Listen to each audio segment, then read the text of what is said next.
여보, 어머니 이 양은 언제 보낼 생각이야? 벌써 일주일이나 됐는데. 나도 답답하다. 어머니가 갑자기 이러시니까 난감하네. 당신도 그렇게 생각하지? 내가 주방에서 밥할 때마다 옆에서 이것저것 거드시려 하시고, 계속 눈치 보이게 구경하시고, 진짜 미치겠어. 그러게, 어머니가 갑자기 이러시는 게 이상해. 평소엔 절대 이러시던 분이 아닌데. 내가 아침밥도 안 먹는 사람인데 어머니 때문에 매일 아침부터 부엌에 서 있어야 되고. 좀 참아. 내가 내일 슬쩍 여쭤볼게. 설마 계속 계실 생각은 아니시겠지? 설마, 나 진짜 그러면 못 살아. 당신이 잘 말씀드려. 어머니도 눈치 있으신 분이잖아. 알았어. 내가 잘 말씀드려볼게. 우리도 바빠 죽겠는데 이렇게 계속 모시고 살 순 없잖아. 안녕하세요. 저는 안동에 사는 72살 김귀자라고 합니다.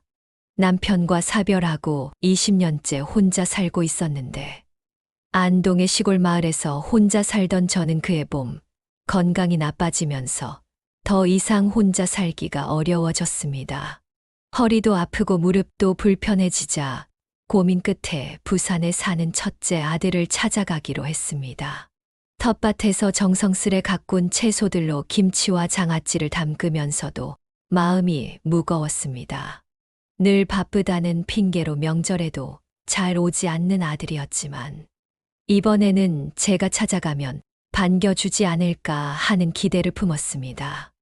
어머니, 갑자기 오신다고 하셔서 놀랐어요. 몸이 많이 불편하신가 봐요. 전화기 너머로 들리는 며느리의 목소리에는 걱정보다는 부담스러움이 묻어났습니다.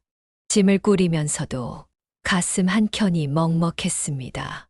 평생을 모아온 약봉지들, 아들 내외가 좋아할 만한 반찬들을 정성스레 챙기면서도 발걸음이 무거웠습니다.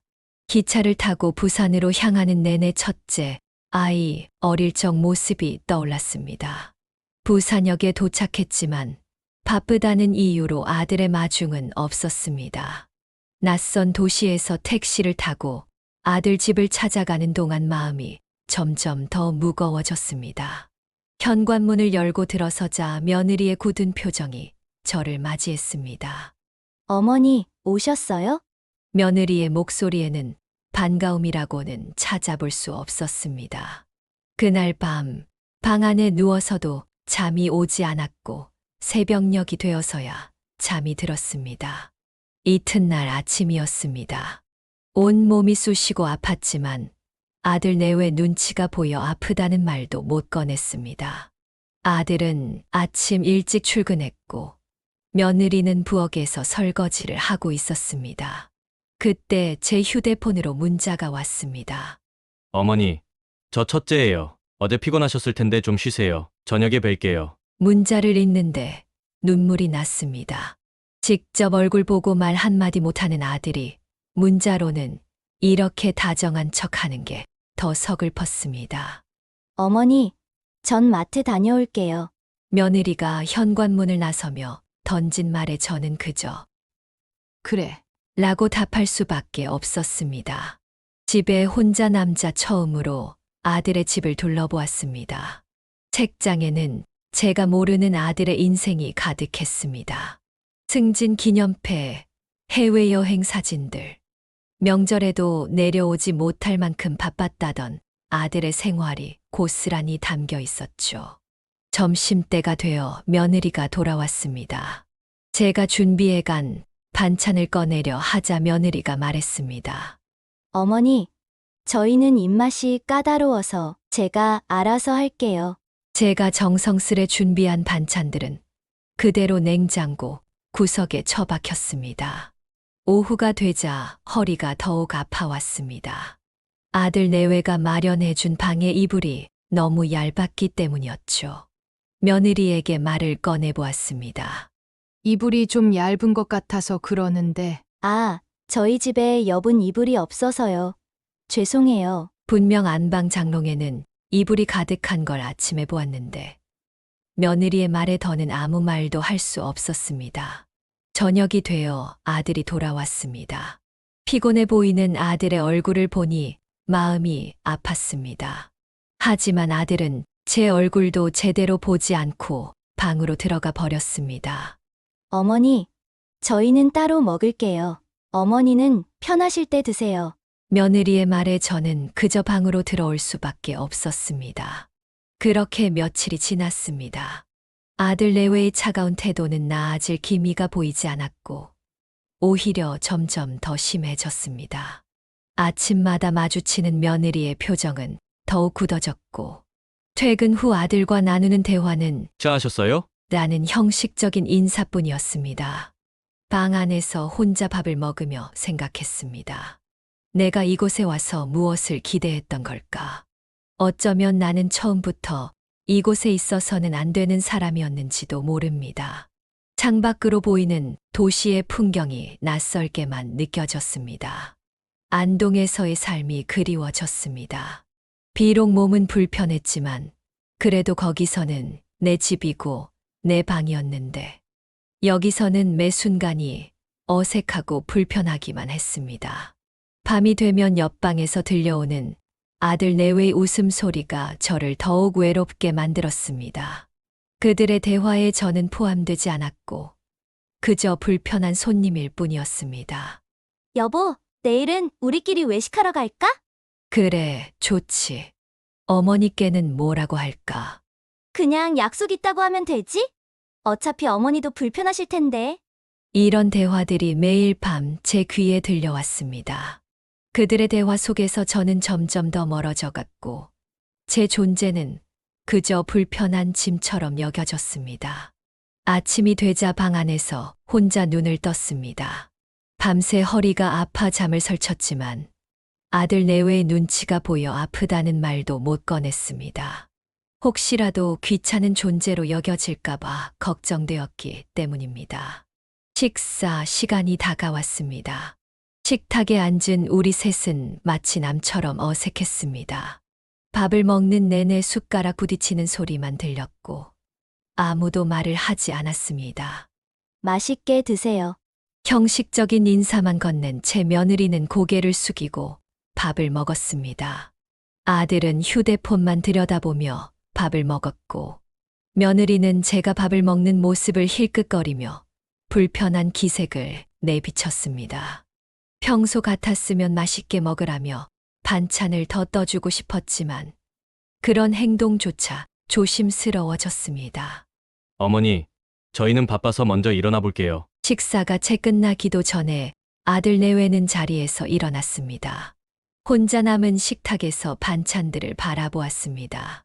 제가 정성스레 만들어 온 장아찌와 김치는 식탁 위에 올라오지도 못했고 며느리가 사온 반찬들만 덩그러니 놓여 있었습니다.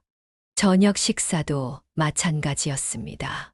아들은 퇴근이 늦다며 먼저 먹으라 했고 며느리는 다이어트라며 간단히 먹겠다고 했습니다. 결국 저는 또다시 혼자 밥을 먹어야 했습니다. 식탁에 앉아 있으면 어린 시절 아들과 함께했던 식사 시간이 떠올랐습니다. 아들이 어렸을 때는 얼마나 밝고 따뜻했었는지. 하지만 지금은 그 모든 것이 추억으로만 남아 있었습니다. 어머니, 저희는 보통 이렇게 각자 알아서 식사해요. 어머니도 편하실 때 드세요. 며느리의 말에는 배려보다는 귀찮음이 묻어났습니다. 밤이 되어 방에 누워 있으면 허리 통증보다 더 아픈 것은 마음이었습니다. 내 아들의 집에서 이렇게 불편한 손님이 되어 있다는 사실이 견디기 힘들었습니다. 여보, 어머니 식사하실 때 너무 조용해서 불편해. 날이 갈수록 몸이 더 아파왔지만 아들 내외에게 말하기가 망설여졌습니다. 아침마다 허리를 붙잡고 일어나는 제 모습을 보고도 아무도 걱정해 주지 않았기 때문입니다. 어머니, 어디 편찮으세요? 며느리의 형식적인 물음에 저는 그저 웃으며 아니야. 라고 답할 수밖에 없었습니다. 그날도 평소와 다름없이 혼자 방에 있었습니다. 밤 10시가 넘은 시간, 거실에서 들려오는 아들 내외의 이야기 소리에 귀가 쏠렸습니다. 여보, 어머니 요즘 많이 불편해 보이시는데 어떡하지? 요양원 알아보는 게 좋을 것 같아. 순간 온몸이 얼어붙는 것 같았습니다. 내 귀를 의심하고 싶었지만 대화는 계속 이어졌습니다. 내가 요즘 몇 군데 알아봤는데 경북에 있는 실버타운이 시설이 좋대. 근데 비용이 많이 들어서 말인데. 어머니, 땅 있잖아. 그거 처분하면 충분할 것 같아. 가슴이 무너져 내렸습니다. 남편이 물려준 그 땅은 제가 평생 지켜온 소중한 재산이었습니다. 그리고 언제까는 아들에게 물려주려 했던 것인데 어머니가 동의하실까? 설득하면 되지. 어차피 혼자 계시기 힘드신 거 아시잖아. 그래도 좀 그렇지 않아? 당신도 봤잖아. 우리 생활에 방해되는 거. 방해. 그 한마디가 제 가슴을 파고들었습니다. 내가 이제 내 자식에게 방해가 되는 존재가 되었다니. 새벽이 되어서야 잠이 들었는데 아침 일찍 다시 그들의 대화가 들렸습니다. 오늘 저녁에 어머니랑 얘기해 볼까? 그래. 근데 너무 서두르진 마. 천천히 설득하자. 아침 식사 자리에서 아들과 며느리는 평소와 다름없이 행동했습니다. 마치 어젯밤 그런 대화를 나누지 않았던 것처럼 식사를 마치고 방으로 돌아와 혼자 울었습니다. 어릴 적 아들이 아플 때면 밤새 간호하던 기억, 대학 등록금을 마련하려 장사하던 날들. 그 모든 것이 주마등처럼 스쳐 지나갔습니다. 엄마, 나중에 크면 효도할게. 어린 시절 아들이 했던 그 말이 이제는 가시가 되어 가슴을 찔렀습니다.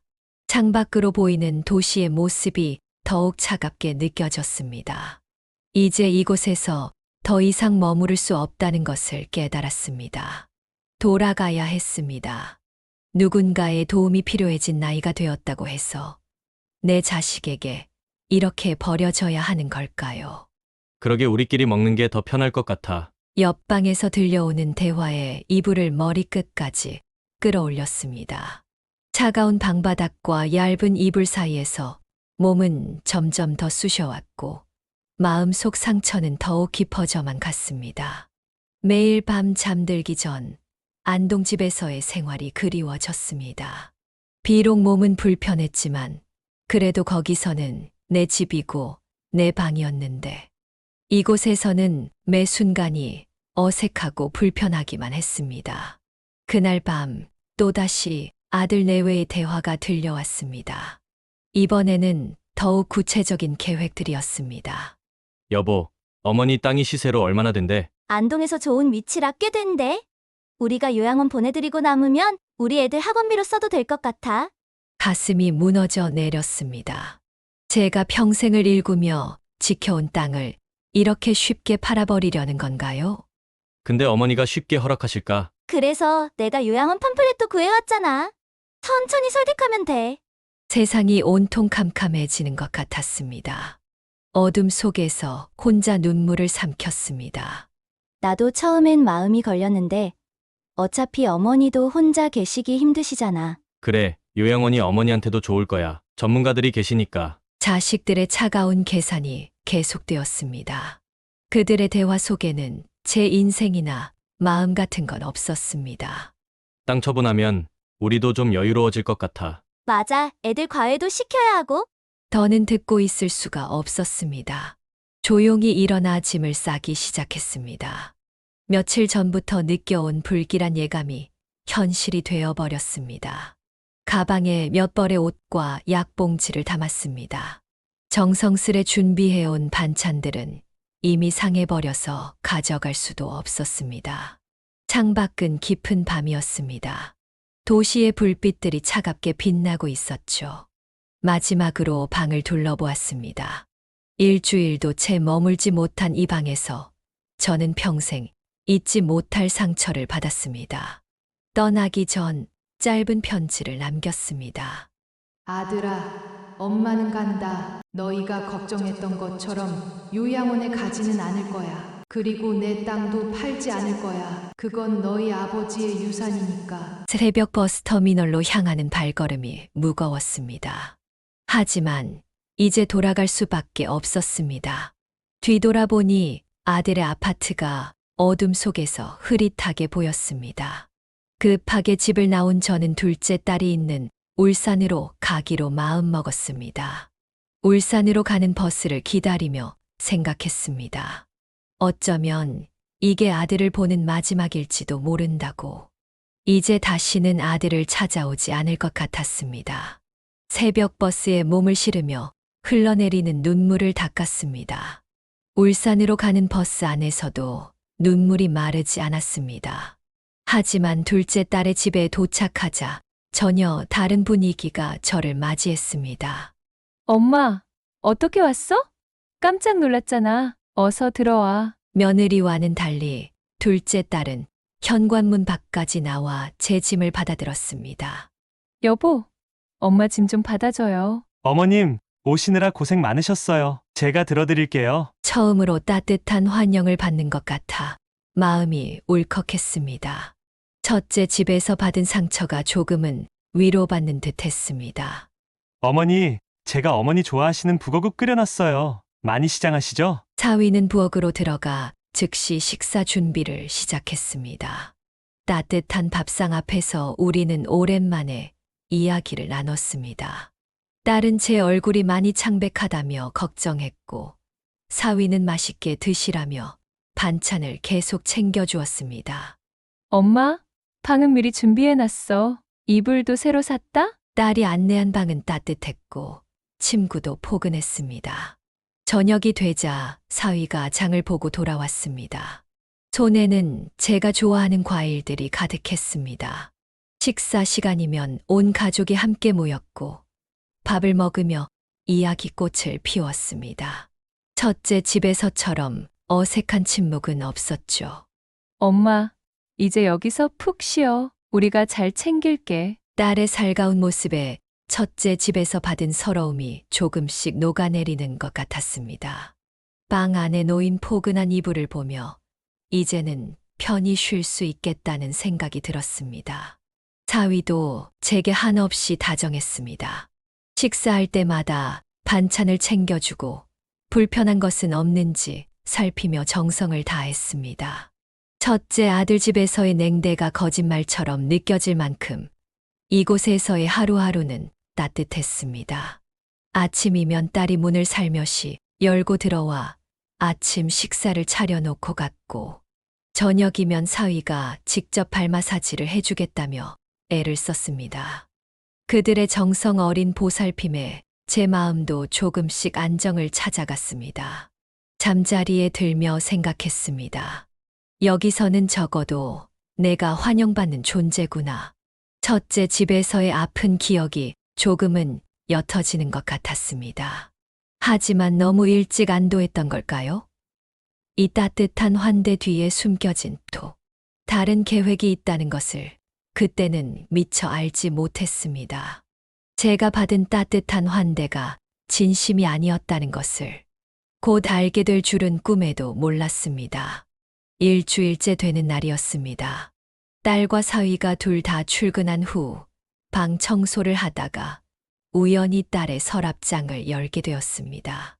그리고 그곳에서 요양원 브로슈어들을 발견했습니다.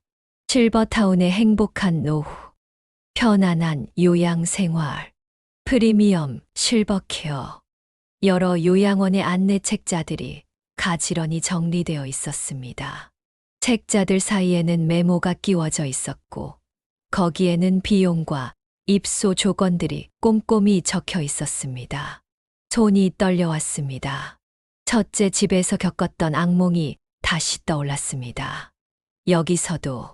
결국 여기서도 저를 요양원으로 보내려는 건가요? 브로슈어를 하나하나 펼쳐보았습니다. 몇몇 페이지에는 접힌 자국이 있었고, 중요한 부분에는 형광펜으로 줄이 그어져 있었습니다. 입소 보증금, 월 관리비, 토지 담보 대출 가능, 숫자들을 보니 머리가 어지러웠습니다. 제가 가진 땅을 담보로 요양원에 들어가라는 건가요? 그때 서랍맨 아래에서 다른 메모를 발견했습니다. 딸의 필체로 쓰여진 메모에는 제 재산 목록이 적혀 있었습니다. 엄마, 땅 시세 약 3억, 요양원 보증금 5천만 원, 남은 금액으로 할 수 있는 것들. 가슴이 무너져 내렸습니다. 처음에 그 따뜻한 환대가 이것을 위한 것이었나요? 저를 요양원에 보내고 제 재산을 가지려고 한동안 그 자리에 주저앉아 있었습니다. 딸의 방에서 발견한 서류들이 제 마음을 무겁게 짓눌렀습니다. 창밖으로 보이는 도시의 풍경이 갑자기 낯설게 느껴졌습니다. 첫째 집에서 도망치듯 나와 찾아온 이곳에서도 결국 저는 처리해야 할 대상이었던 걸까요? 제가 평생 모은 재산이 그들에게는 그저 계산의 대상일 뿐이었나요? 방으로 돌아와 이불 속에 누웠습니다. 딸의 집에서 맞이한 첫날이 떠올랐습니다.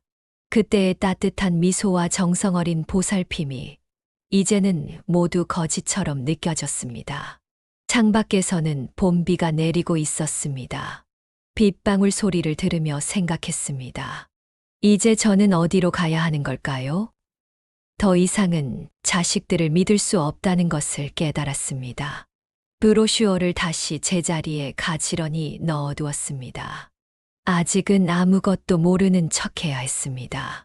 하지만 이미 제 마음은 이곳을 떠나기로 결심했습니다. 그날 밤 잠들지 못하고 뒤척이고 있을 때였습니다. 거실에서 들려오는 딸과 사위의 대화 소리에 귀가 쏠렸습니다. 여보, 엄마 모시고 살기 힘들 것 같아. 나도 그래서 요양원 알아보고 있잖아. 숨이 멎는 것 같았습니다. 역시 제가 본 브로슈어들은 우연이 아니었던 거죠. 근데 어떻게 말씀드리지? 첫째 오빠네도 실패했다며. 천천히 설득하면 돼. 나도 몇 군데 더 알아봤어. 이불을 꽉 움켜쥐었습니다. 첫째와 연락을 주고받았다는 걸 알게 되니 더욱 가슴이 아팠습니다. 엄마가 갖고 계신 땅 있잖아. 그거 처분하면. 맞아. 요양원 보증금 내고도 충분히 남을 텐데. 자식들은 이미 제 재산을 어떻게 나눌지까지 계획하고 있었습니다. 제가 평생 일구며 지켜온 땅은 그들에게 그저 돈일 뿐이었나 봅니다. 근데 엄마가 그 땅 파는 걸 절대 안 좋아하실 텐데. 그래서 내가 요양원을 좋은 데로 알아본 거야. 시설 좋은 거 보여드리면 마음 바뀌실 거야. 처음에 보여주셨던 그 따뜻한 마음은 어디로 간 걸까요? 이제는 저를 설득해서 땅을 팔게 하는 것만 생각하고 있었습니다. 오빠네랑도 얘기했어? 응. 땅 팔면 반씩 나누기로 했어. 제 심장이 무너져 내렸습니다. 자식들은 이미 제 재산을 어떻게 나눌지까지 상의를 마친 상태였던 거죠. 엄마가 알면 많이 서운해하실 텐데. 어쩔 수 없잖아. 우리도 살아야지. 눈물이 베개를 적셨습니다. 제가 그토록 사랑했던 자식들이 이제는 제 재산을 나누는 것으로 머리를 맞대고 있었습니다. 나 진짜 미안해. 근데 우리 형편도 있고. 그래.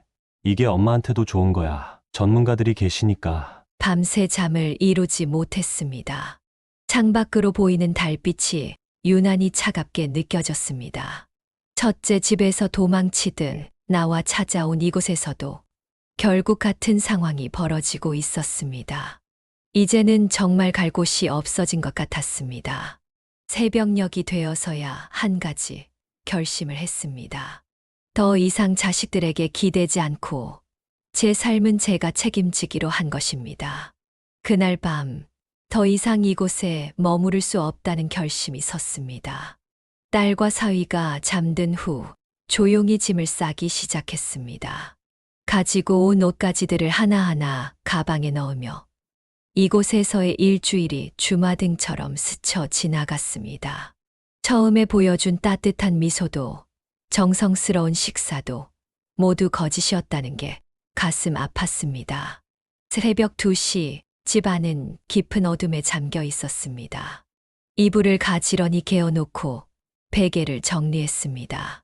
딸의 집에서 마지막으로 보내는 밤이 이렇게 끝나는구나 싶어 눈물이 났습니다. 작은 쪽지를 남겼습니다. 딸아, 엄마는 간다. 너희가 준비한 요양원 계획과 땅 이야기 다 들었다. 서운하지만 이해한다. 너희 걱정하지 마라. 엄마는 혼자서도 잘 살 수 있다. 현관문을 열기 전 마지막으로 한 번 더 뒤를 돌아보았습니다. 딸의 결혼 사진이 걸려 있는 거실이 어둠 속에서 희미하게 보였습니다. 저 사진 속의 딸은 언제부터 이렇게 변해버린 걸까요? 새벽 버스터미널은 썰렁했습니다. 매표소 앞에 서서 안동행 티켓을 끊으면서도 마음이 무거웠습니다. 첫째 집에서도 둘째 집에서도 도망치듯 떠나야 하는 현실이 너무나 서글펐습니다. 할머니, 이렇게 이른 시간에 어디로 가세요? 매표소 직원의 걱정스러운 목소리에 그저 쓸쓸히 웃으며 대답했습니다. 집에 가요. 제 집으로요. 새벽 버스에 올라 창가에 앉았습니다. 울산의 거리가 희미하게 스쳐 지나갔습니다. 일주일 전 희망을 안고 왔던 이 도시를 이렇게 떠나게 될 줄은 몰랐습니다. 버스가 출발하고 얼마 지나지 않아 비가 내리기 시작했습니다. 빗방울이 창문을 타고 흘러내리는 것을 보며 생각했습니다. 제 눈에서 흘러내리는 눈물처럼 창밖의 빗방울도 왠지 쓸쓸해 보였습니다. 고향으로 돌아가는 길이 이렇게 외로울 줄 몰랐습니다.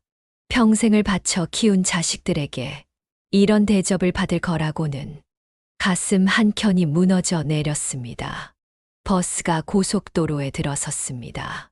멀어지는 울산의 불빛을 보며 생각했습니다. 이제는 정말 혼자가 되는 거구나. 하지만 이상하게도 마음 한켠에서는 작은 평화가 느껴졌습니다. 더는 자식들의 차가운 눈치를 보지 않아도 됩니다. 더는 그들의 계획에 휘둘리지 않아도 됩니다. 이제는 제 삶을 제가 책임지며 살아가면 되는 거죠. 새벽 5시 안동 버스터미널에 도착했습니다. 떠날 때와 달리 아무도 마중 나온 이가 없었지만 오히려 마음이 편했습니다. 택시를 타고 집으로 돌아가는 길, 창밖으로 보이는 익숙한 풍경들이 저를 반기는 것 같았습니다. 대문 앞에 서자 놀라운 광경이 펼쳐졌습니다. 제가 없는 동안 이웃들이 마당을 깨끗이 쓸어 놓았고, 현관 앞에는 작은 화분들이 예쁘게 놓여 있었습니다. 어머, 김 할매가 돌아오셨네. 옆집 최할머니가 반갑게 달려오셨습니다. 우리가 매일 집 좀 봐줬어. 혹시나 도둑이라도 들까봐 밤마다 불도 켜놨다 껐다 했지. 현관문을 열자 깨끗이 정돈된 집 안이 보였습니다. 먼지 하나 없이 반짝반짝했고 부엌도 말끔히 정리되어 있었습니다. 우리가 돌아가면서 청소했어. 할매가 오면 편하게 쉬어야 할 거 아니가. 이웃들의 정성이 고스란히 느껴졌습니다. 마루에 앉아 집안을 둘러보니 눈물이 났습니다. 자식들의 집보다 이곳이 훨씬 더 따뜻하게 느껴졌습니다. 비록 낡고 소박한 집이지만 이곳에는 진정한 정이 있었습니다. 할매, 내가 김치도 담가놨어. 냉장고 열어봐. 최할머니의 말에 냉장고를 열어보니 반찬들이 가득했습니다. 우리가 할매 올 때까지 집이라도 좀 봐줘야 할 거 아니가. 자식들 집에서 잘 지냈나? 이웃들의 걱정스러운 눈빛에 그저 미소로 답할 수밖에 없었습니다. 마당의 텃밭도 잘 관리되어 있었습니다. 제가 심어놓은 상추며 고추가 무성히 자라 있었고 꽃들도 예쁘게 피어 있었습니다. 할매, 저녁에 우리 집에서 밥 먹어요. 내가 할매 좋아하는 된장찌개 끓여줄게. 옆집 순자 씨의 따뜻한 마음이 가슴 깊이 스며들었습니다. 자식들에게 받은 상처가 이웃들의 따뜻한 마음으로 조금씩 아물어가는 것 같았습니다. 시골 마을의 정이 이렇게 소중할 줄 몰랐습니다. 방 안에 짐을 풀면서 생각했습니다. 이제 다시 시작하면 되는 거예요. 혼자지만 외롭지 않게 이웃들과 함께 살아가면 되는 거죠. 비록 자식들에게는 버림받았지만 이곳에는 저를 진심으로 걱정해주는 이웃들이 있다는 사실이 큰 위로가 되었습니다. 때로는 피부치보다 이웃이 더 가족 같을 수 있다는 걸 이제야 깨달았습니다. 혼자 지내는 것이 쉽지는 않았습니다. 허리도 아프고 무릎도 불편해서 집안일을 하는 것도 힘들었죠. 이웃들이 많이 도와주셨지만 저도 그분들께 계속 폐를 끼칠 수는 없었습니다. 할매, 요새 도우미 구하기가 쉽대요. 한번 알아보시는 게 어때요? 최할머니의 말씀에 용기를 내어 도우미를 구하기로 결심했습니다. 복지관을 통해 소개받은 도우미는 생각보다 더 좋은 분이었습니다. 베트남에서 온 흐엉 씨는 항상 밝은 미소로 저를 대해 주었죠. 어머니, 제가 밥 차려드릴게요. 약은 드셨어요? 흐엉 씨의 서툰 한국말이 오히려 더 정겹게 들렸습니다. 아침이면 제일 먼저 와서 아침 식사를 준비해주고 집 안 청소부터 빨래까지 척척 해내는 모습이 어찌나 고마웠던지요. 특히 허리 아플 때면 파스도 붙여주고 마사지도 해주었습니다. 어머니, 오늘은 제가 배운 베트남 음식 해드릴게요. 흐엉 씨가 만들어주는 이국적인 음식들은 입맛을 돋우어 주었고 덕분에 밥을 잘 먹게 되었습니다. 무엇보다 좋았던 건 말동무가 생긴 것이었습니다. 자식들에게 받은 상처로 우울했던 마음이 흐엉 씨와 이야기를 나누며 조금씩 치유되어 갔습니다. 어머니, 걱정 마세요. 제가 있잖아요. 흐엉 씨의 진심 어린 말 한마디가 자식들보다 더 따뜻하게 느껴졌습니다. 점점 건강도 나아졌습니다. 흐엉 씨가 매일 아침 산책을 도와주었고 규칙적인 식사와 약 복용 덕분에 몸이 한결 가벼워졌습니다. 어머니, 오늘은 날씨가 좋네요. 마당에서 같이 꽃 구경할까요? 흐엉 씨는 마당 가꾸는 것도 좋아했습니다. 함께 꽃을 심고 가꾸면서 저도 모르게 웃음이 늘어갔습니다. 저녁이면 흐엉 씨가 만들어주는 따뜻한 차를 마시며 이야기를 나눴습니다. 그녀의 고향 이야기, 한국에 오게 된 사연, 그리고 미래의 꿈들. 그 이야기를 들으며 저도 새로운 희망을 품게 되었습니다.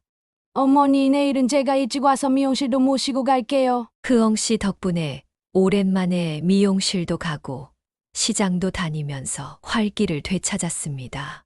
자식들에게 받은 깊은 상처가 아직 완전히 아물지는 않았지만 흐엉 씨의 헌신적인 돌봄 덕분에 하루하루가 따뜻해졌습니다. 피는 나누지 않았지만 오히려 자식보다 더 진심 어린 정을 느낄 수 있었습니다. 어느 날 저녁 흐엉 씨가 차를 내리며 조심스럽게 이야기를 꺼냈습니다. 베트남에 있는 동생이 많이 아프다는 거였죠. 어머니, 사실 우리 동생이 많이 아파요. 병원비가 필요한데 제가 여기서 버는 돈으로는. 흐엉 씨의 눈에 눈물이 고였습니다. 이야기를 들어보니 흐엉 씨는 10년 전 한국 남자와 국제 결혼을 해서 왔다고 합니다.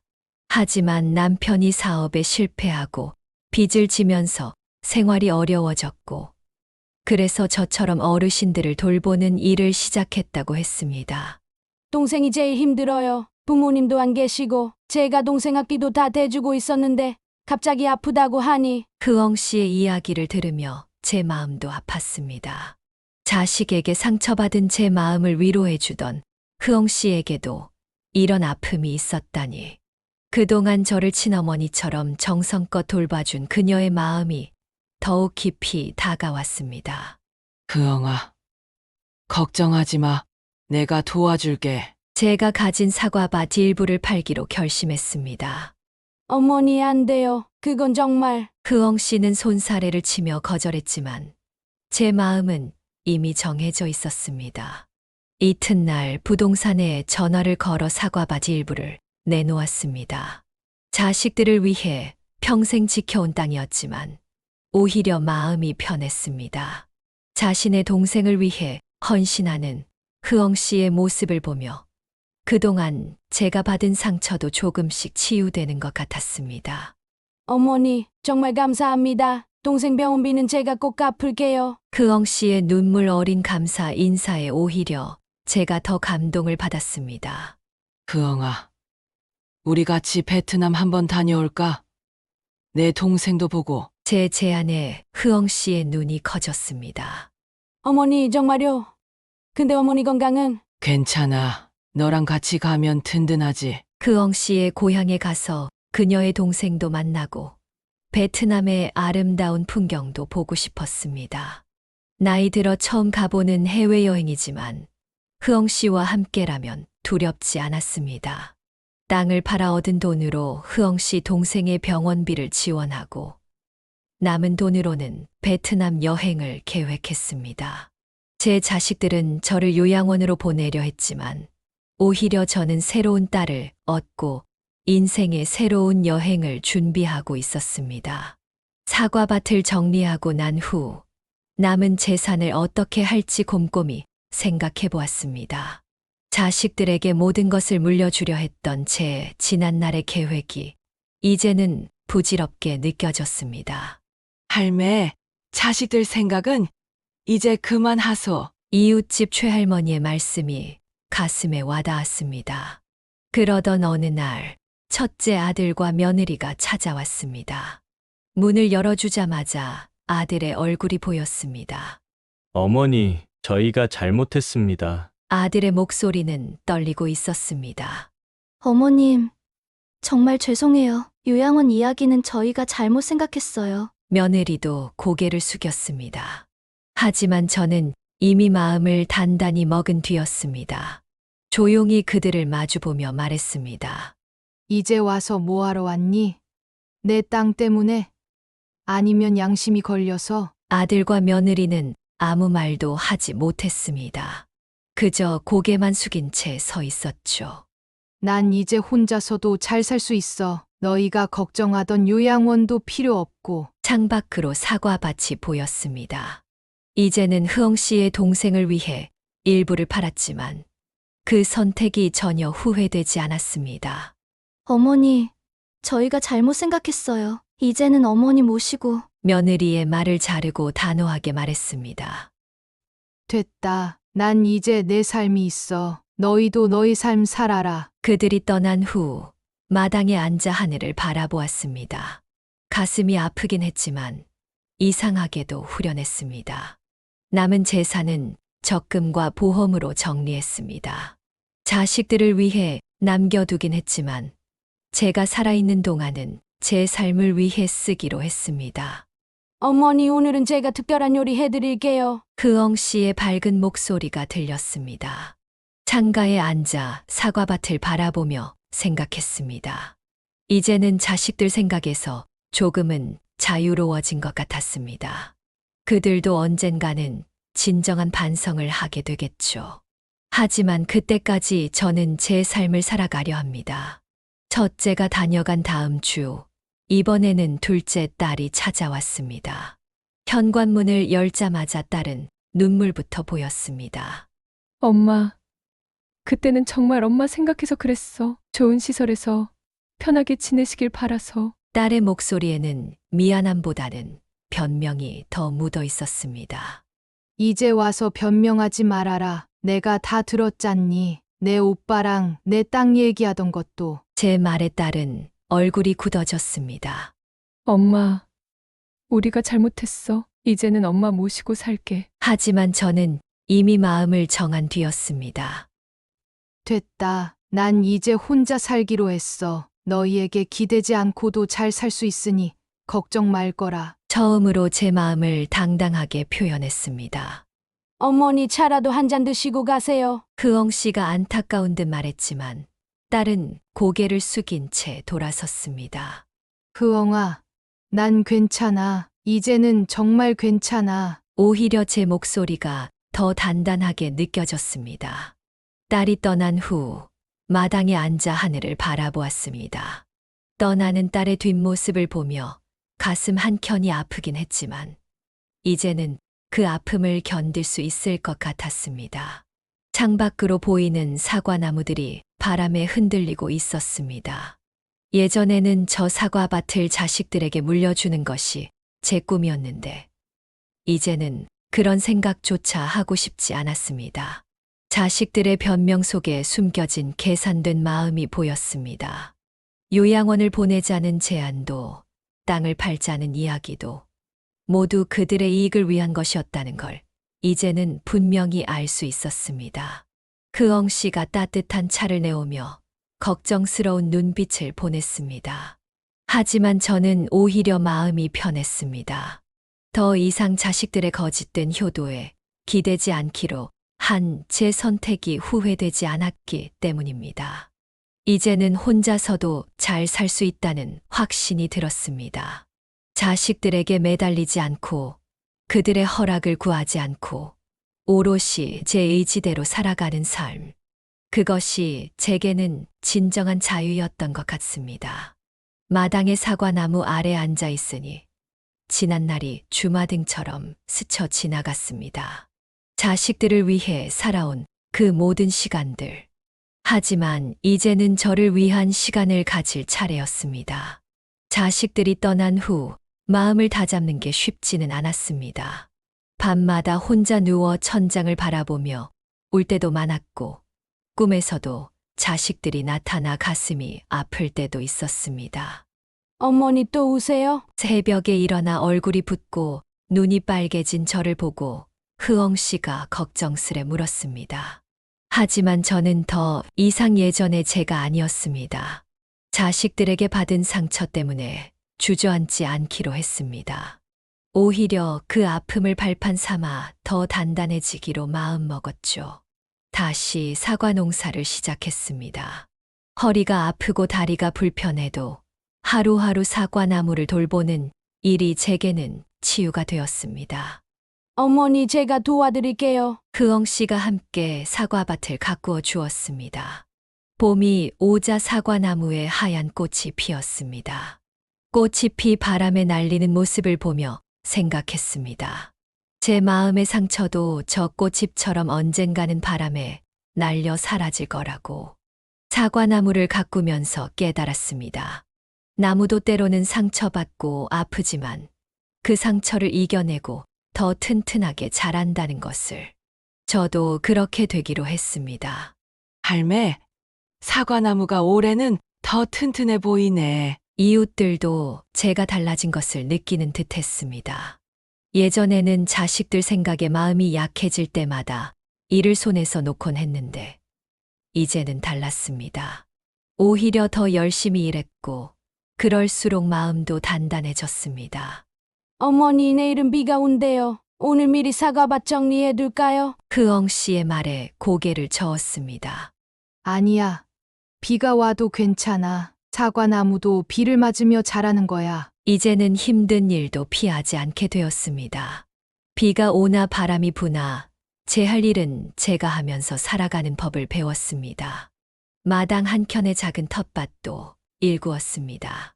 상추며 고추, 방울토마토도 심었죠.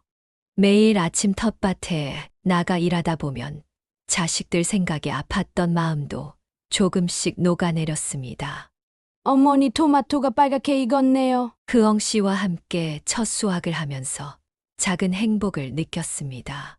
자식들에게 받은 상처는 쉽게 아물지 않겠지만 이제는 그 상처 때문에 주저앉지 않을 자신이 생겼습니다.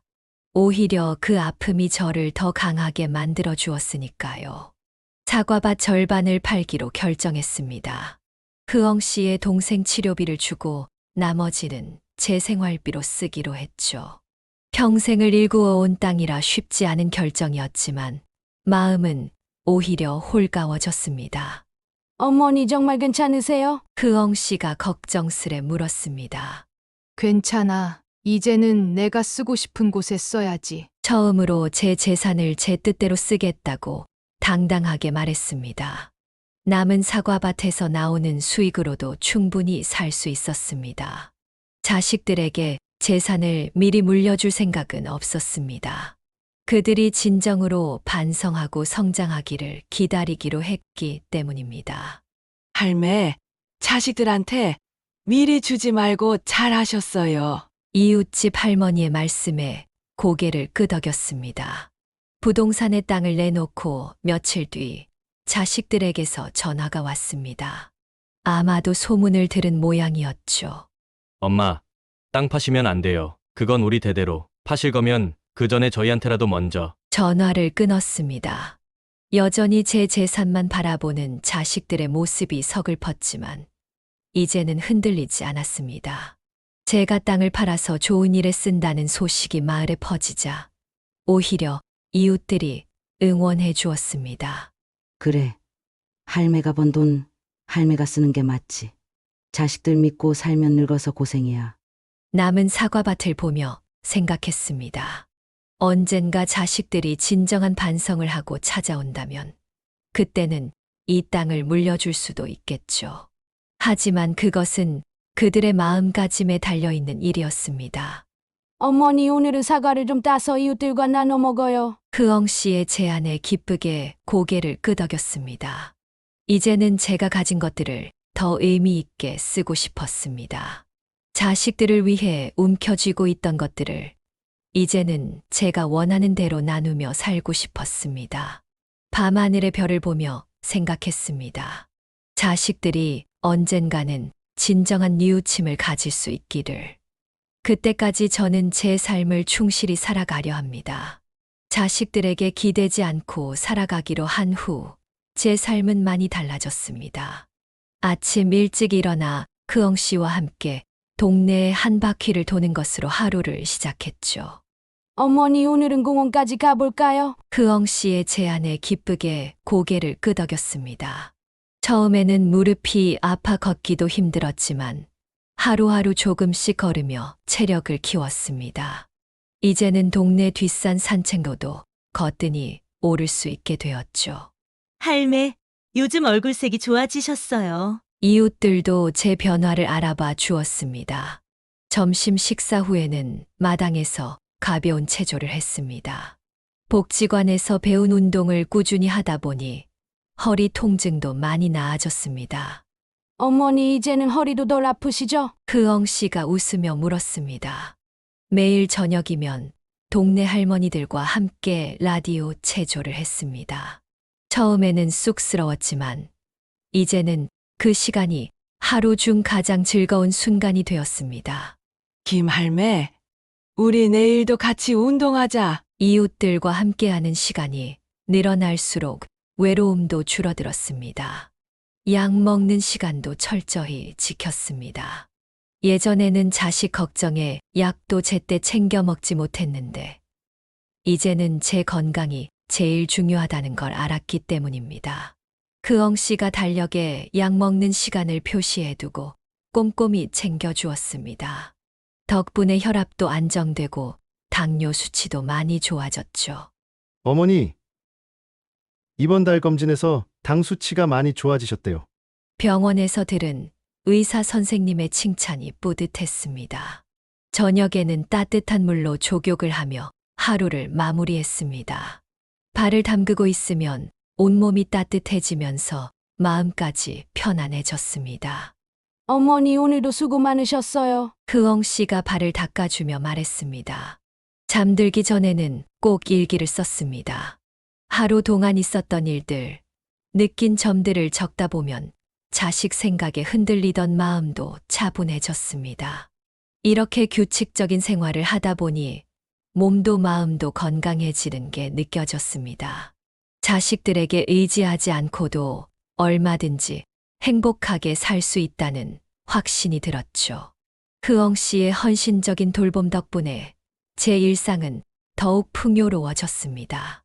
아침이면 따뜻한 미소로 하루를 시작해 주었고, 저녁이면 편안한 대화로 하루를 마무리해 주었죠. 어머니, 오늘은 날씨가 좋네요. 마당에서 차 한잔 할까요? 크엉 씨는 항상 제 기분을 살피며 말을 건넸습니다. 베트남에서 직접 가져온 차를 마시며 나누는 대화는 하루 중 가장 행복한 시간이었습니다. 자식들과는 나누지 못했던 깊은 이야기를 크엉 씨와는 편하게 나눌 수 있었죠. 그러던 어느 날 문득 깨달았습니다. 누구도 나를 위해 살아주지 않는다는 것을. 자식이라고 해서 무조건 부모를 위하는 게 아니라는 걸 이제야 알게 된 것입니다. 어머니, 이제는 많이 건강해지셨어요. 크엉 씨의 말에 고개를 끄덕였습니다. 건강해진 건 몸뿐만이 아니었습니다. 마음도 많이 단단해졌죠. 자식들에게 의지하려 했던 예전의 제 모습이 오히려 부끄럽게 느껴졌습니다. 할매, 요즘 얼굴에 빛이 나요. 이웃들도 제 변화를 알아봐 주었습니다. 크엉 씨는 제게 단순한 도우미가 아니었습니다. 딸보다 더 딸 같은 존재였죠. 피는 나누지 않았지만 마음으로 이어진 진정한 가족이었습니다. 어머니, 제가 있잖아요. 걱정하지 마세요. 흐엉 씨의 따뜻한 말 한마디가 자식들의 천 마디 말보다 위로가 되었습니다. 이제는 알게 되었습니다. 진정한 가족은 피로 이어진 관계가 아니라 마음으로 이어진 관계라는 것을. 자식이라는 이유로 무조건적인 사랑을 바라는 것이 얼마나 어리석었는지도 깨달았습니다. 세상에는 자식보다 더 따뜻한 마음을 가진 이들이 많다는 것도 알게 되었습니다. 흐엉 씨처럼, 이웃들처럼 그들의 진심 어린 관심과 사랑이 제게는 큰 위로가 되었죠.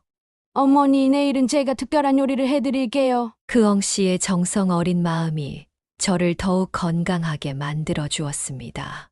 이제는 자식들을 기다리지 않습니다. 그들의 효도를 바라지도 않고 그들의 인정을 구하지도 않습니다. 오롯이 저 자신을 위해 살아가는 법을 배웠기 때문입니다. 시간이 흐르면서 자식들에게 받은 상처도 조금씩 아물어갔습니다.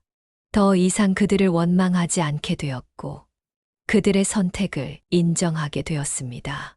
대신 제 삶에 대한 자부심이 커져갔습니다. 어머니, 요즘 자주 웃으시네요. 흐엉 씨의 말에 저도 모르게 미소가 지어졌습니다.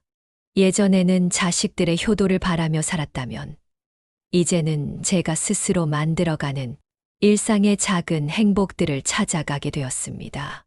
아침 산책길에 만나는 이웃들과의 대화, 텃밭에서 키우는 채소들의 성장, 흐엉 씨와 나누는 따뜻한 차 한 잔.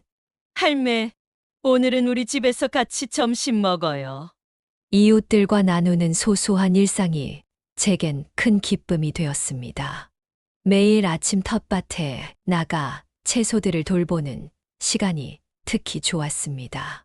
작은 새싹이 자라 열매를 맺는 과정을 지켜보며 저도 새로운 삶을 피워내고 있다는 생각이 들었습니다. 어머니, 상추가 정말 잘 자랐네요. 흐엉 씨와 함께 수확한 채소들을 이웃들과 나누는 재미도 쏠쏠했습니다. 마을 노인회관에서 진행하는 프로그램들에도 적극적으로 참여하게 되었습니다. 노래교실에서는 제 목소리를 마음껏 내보았고, 요가 수업에서는 뻣뻣했던 몸을 조금씩 풀어갔습니다. 김할매, 우리 내일도 같이 노래 부르러 가요. 함께 웃고 떠드는 시간이 늘어날수록 마음의 주름도 펴져가는 것 같았습니다. 이웃들과 마실 다니는 것도 즐거워졌습니다. 서로의 집에 모여 차를 마시며 이야기를 나누다 보면 어느새 해가 저물곤 했습니다. 그런 날이면 마음이 따뜻해지는 것을 느꼈습니다. 할매네 마당이 제일 예쁘네. 꽃도 많고. 이웃들의 칭찬에 절로 어깨가 펴졌습니다. 자식들 생각에 잠 못 이루던 밤들이 언제였나 싶을 만큼 이제는 평온한 마음으로 하루를 마무리할 수 있게 되었습니다. 오히려 그때의 아픔이 저를 더 강하게 만들어준 것 같았습니다. 저녁이면 마당에 앉아 별들을 바라보는 게 일과가 되었습니다. 작은 행복들을 헤아리다 보면 가슴이 따뜻해졌고 내일에 대한 기대로 설레기도 했습니다.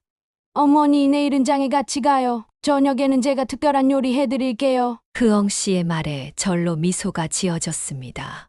이제는 자식들의 인정이나 사랑을 갈구하지 않아도 됩니다. 제 삶에 대한 만족감과 자부심으로 충분히 행복할 수 있다는 걸 알게 되었으니까요.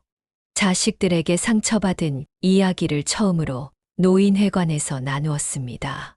제 이야기를 들은 다른 어르신들도 하나둘 자신의 이야기를 꺼내놓기 시작했죠. 나도 비슷한 일이 있었어. 자식 때문에 마음 아픈 건 우리만이 아니었나 보네. 우리는 서로의 아픔을 나누며 위로가 되어 주었습니다. 자식들에게 상처받은 부모들의 모임이 자연스럽게 만들어졌고 매주 한 번씩 만나 이야기를 나누게 되었습니다. 김할매 덕분에 용기를 얻었어요. 나도 이제 자식들 눈치 보지 않고 살아보려고요. 제 이야기가 다른 분들에게 힘이 된다는 사실이 저를 더욱 당당하게 만들어 주었습니다. 제 자식들 이야기도 들려드리고 싶네요. 첫째 아들은 6개월이 지나서야 다시 찾아왔습니다. 이번에는 며느리 없이 혼자서 처음으로 진심 어린 사과를 했고 자신의 욕심을 반성했다고 했어요. 그 후로 아들과 며느리는 2주에 한 번씩 사과 농장 일을 도와주러 옵니다. 처음에는 어색했지만 이제는 함께 일하면서 많은 이야기도 나누고 예전에는 하지 못했던 진심 어린 대화도 나누게 되었답니다. 둘째 딸도 얼마 후 찾아와 오랫동안 울면서 제 손을 잡았어요. 지금은 3개월마다 한 번씩 딸과 사위가 저를 모시고 여행을 다닙니다. 바다도 보고 산도 가고 평생 일만 하던 제가 이제는 이런 여유도 즐기게 되었네요. 지난번에는 제주도까지 다녀왔답니다. 명절이면 온 가족이 모여 함께 시간을 보내기도 하고 손자들이 방학 되면 와서 하루씩 묵어가기도 해요. 하지만 전처럼 자식들에게 기대거나 의존하지는 않아요.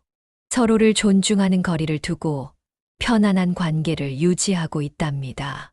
자식들도 많이 달라졌어요.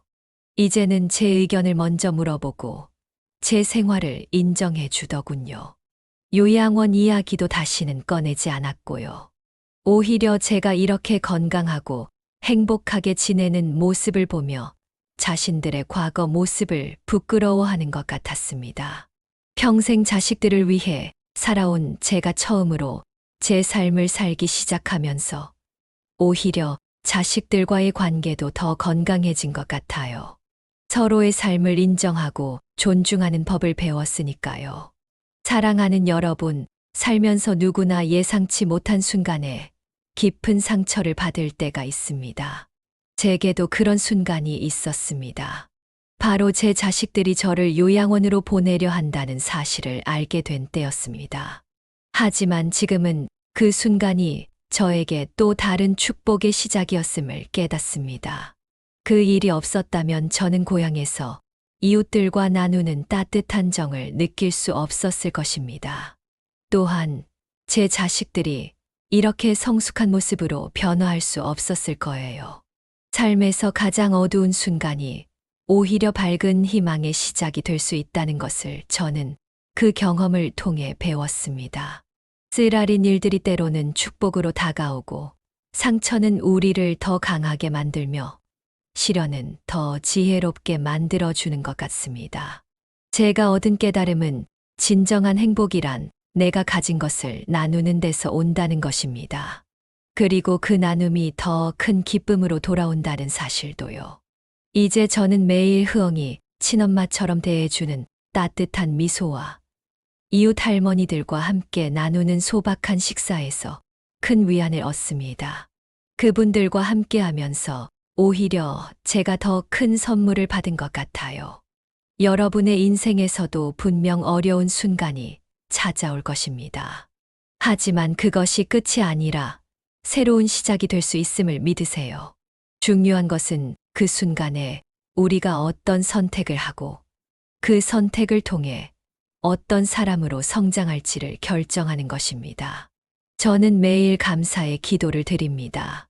이런 깨달음을 주시고 변화한 우리 가족의 모습을 볼 수 있게 해 주신 것에 대해 감사드리죠. 만약 여러분이 제 상황에 있었다면 어떤 선택을 하셨을까요? 여러분의 이야기도 듣고 싶습니다. 댓글로 여러분의 소중한 경험을 나눠주세요. 이렇게 인생의 후반부에서 얻은 깨달음을 나누며 이야기를 마칩니다. 만약 김 귀자 할머니의 사연이 여러분의 마음에 와닿았다면 구독과 좋아요, 알림 설정을 부탁드립니다. 여기까지 인생의 후반부를 이야기하다 전해드린 지혜 사연이었습니다. 감사합니다.